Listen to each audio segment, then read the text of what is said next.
Welcome back to the Ben Mulroney Show. And look, the issues that face this country as it relates to our economy, growing it, is it shrinking? How do we make it better? They are myriad. And so to break down those questions from so many different angles, focusing on so many different stories, we're joined by a great friend of the show, Dr. Eric Kam, economics professor at Toronto Metropolitan University. Eric, thank you so much for joining us. Benedict, it's always a pleasure, but that sounds like a big task to break down. Well, there's lots to get to. Donald Trump says he's got a deal with China done on rare earth minerals that helps them with their semiconductor business and helps them with all sorts of things. And as of right now, China seems to have a stranglehold on that market. And so the United States really does need this deal. However, Canada has an opportunity to sort of horn in on that by developing the Ring of Fire. And I got to wonder how you see those dynamics playing out.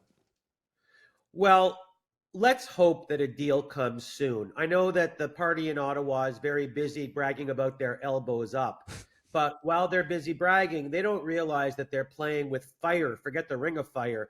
The United States, Ben, it's our largest trading partner. You're talking about over $1 trillion a year going back and forth. You can't even pretend to untangle that economic integration and supply chain level of job creation based on that level of international trade, energy security, stable market access, and we can go on and on, forgetting even about the border. The reality is that while everybody can talk tough against Trump in the United States, a small open economy like Canada can't exist without a large open economy like the United States when its proximity is so close. I mean, you know that 90% of Canadians live within an hour and a half from the American border. So all of this talking tough is wonderful, but it's meaningless at the end of the day if we don't get a deal done. And China, as Donald Trump once said, eats our lunch.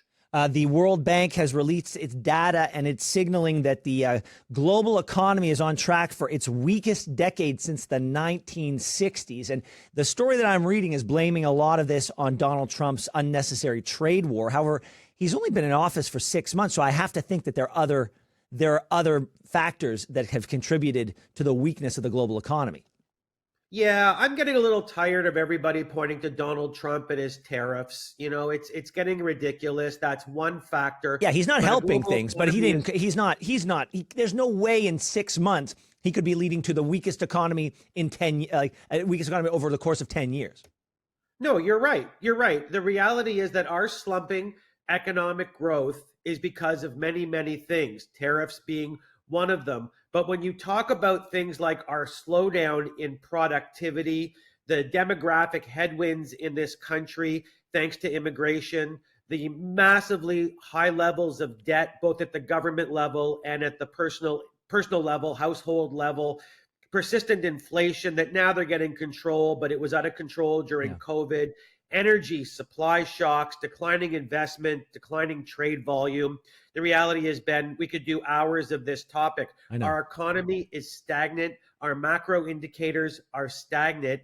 And nobody seems to want to address the fact that all of our big problems are bigger than we can handle if all we think we can do is lower interest rates, because they don't do anything but stimulate short-term consumption. And none of our problems on the table are because of consumption. Well, I have to assume, Eric, that a lot of our problems would improve if the Canadian economy and the Canadian worker became more productive. I remember months ago, I guess it was last summer, when Pierre Poilievre was riding very high in the polls. He put out a video on Twitter, which was seen over 1 million times, demonstrating that upon the election of Justin Trudeau, the Canadian economy decoupled itself from the American economy, where we used to keep pace with them on productivity. And all of a sudden, a chasm grew and it became increasingly wide over the course of the 10 years under Justin Trudeau. Now, the CEO of CIBC, Victor Dodig, was at a conference hosted by the Globe and Mail, where he says that Canada needs to be on a wartime footing to attack that problem of productivity.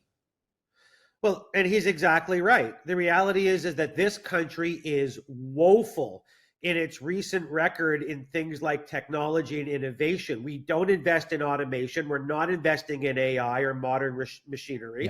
Research and development just isn't happening right now. We should be promoting digital transformation across sectors, and we're not. And by the way, again, where Carney promised things like improved access to quality education, vocational training, retraining for people that have had sectoral shifts in their jobs, and I haven't seen any of it, Ben. So, well, I mean, to be fair, he's been there 6 weeks.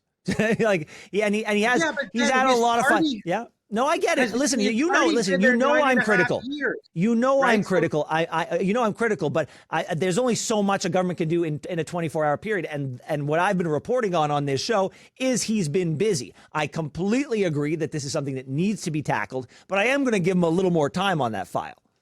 Well, I'm glad that you think he's busy. I'm glad that he has things that are keeping him occupied, but I think there should be nothing more occupying for the leader of this nation than our infrastructure and our business efficiency are so recessed and so heading downward that our productivity level is off the scale. We are, no matter what number you put after G, Ben, G7, G20, I don't care. We are last in productivity growth. That means we're last in supply side growth and last in economic growth. This is the same party, 9.5 years. It's time to put up or shut up. Well, Eric, I will say one thing. I have been surprised given what we know about how if Canada could finally stop making pronouncements about AI and actually start taking a lead on investing in AI and incorporating it into all aspects, all sectors of the economy, then things would change rather quickly. And we have for the very first time a federal minister of artificial intelligence in Evan Solomon. And to be fair, I haven't heard a lot from him yet. So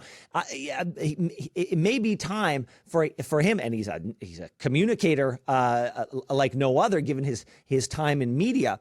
You would think that given what you just said about AI, maybe it's time for the government to show us what they're doing on that front by putting him front and center. Well, just another minister that has nothing to say. I think he's an artificial minister with an artificial portfolio, to be honest with you. And, you know, it's incredible, Ben, that this AI was effectively started by Geoffrey Hinton at the University of Toronto. And yet we've managed to parlay that into nothing other than giving that technology to the rest of the world to run with it. And isn't that what Canada does best? It takes what it has, even in our ground, and says, sorry, we're not open for business right now. We'll be a buyer instead of a seller. It makes my head spin. Well, I hate to end on another sort of downer, but you got to take the world as it is, not as you want it to be. And the numbers out of Ontario housing starts are dismal. The fact that we're at our lowest level of housing starts in the first quarter of this year since 2009. Why can't we get this right? This country has bungled this for a long time, and they seem to not understand what the key drivers are of the decline. We have incredibly high construction costs when it comes to labor and materials. We have crazy affordability issues. I said that housing affordability is one of the top 3 problems in this country, but they keep lowering rates and making it worse. Again, you can look at the negativity of trade, but I don't think it affects this that much. But I do think you have to go back to supply chain delays and global uncertainty that started in the pandemic and continue today. And beside the fact, let's go back to what we said about where Canadians want to live. I hear people saying there's lots of land in Canada. But, you know, Ben, are you really going to start going on a housing building mode 3-4 hours away from urban centers? No. How are people expected to get to work every day? We are caught between high demand for housing and low supply of housing and really low drivers when it comes to assisting the housing industry. And our housing industry, as I did a lecture last week on this topic, and they asked, is the housing crisis in Canada going to get better? And my answer was, no, not for a very long time. No, so when you say not for a very long time, what do you mean? Like, are we talking 2 years, 3 years, 5 years? 10 or 15 years. We just don't have the availability of land. I keep hearing people say, you know, they looked at this new, Carney had a number. He said, well, we're going to push housing starts to, I forget the exact number, but it was like 10 or 20 houses less than the previous prime minister said, and we weren't a third from that number. So they're dreaming in Technicolor about all these new builds on land that doesn't exist. All right, Eric Campbell, maybe next week what we'll do is we'll find some happy stories. There's got to be some happy economic news out there, and we'll wade into those waters with you. But in the meantime, have a great week, my friend. Thanks so much for watching the show. Now, if you enjoyed what you saw, hit that subscribe button so you never miss another episode of The Ben Mulroney Show.